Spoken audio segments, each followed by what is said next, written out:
नमस्कार मित्रों, ताजा समाचार सुनने के लिए मेरे न्यूज चैनल को सब्सक्राइब कर लीजिए। मोनू यादव करेगा दूसरा विवाह, आरती को छोड़ेगा क्योंकि आरती पिकनिक के दिन अंडा कड़ी बनाई थी, नहीं खिलाई है, रात में भी सुलाई नहीं है। इसलिए बोल रहा है मोनू यादव कि मैं तो चाह रहा था कि पूरा 2022 का झगड़ा समाप्त हो जाए, 2023 में हम लोग अच्छे से रहें, लेकिन आरती नहीं रहना चाहती है तो मैं अब आरती को छोड़ दूंगा और मैं दूसरा विवाह करूंगा। मैं अपना जीवन बर्बाद नहीं करूंगा।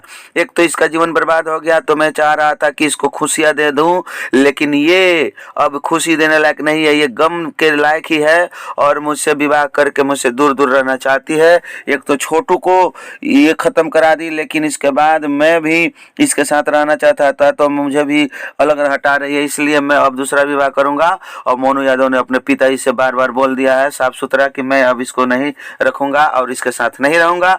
देखिए आगे में क्या होता है। मैं आपको जैसे ही समाचार ताजा ताजा मिलेगा सुनाते रहूंगा। तब तक बने रहिए मेरे न्यूज चैनल के साथ। धन्यवाद।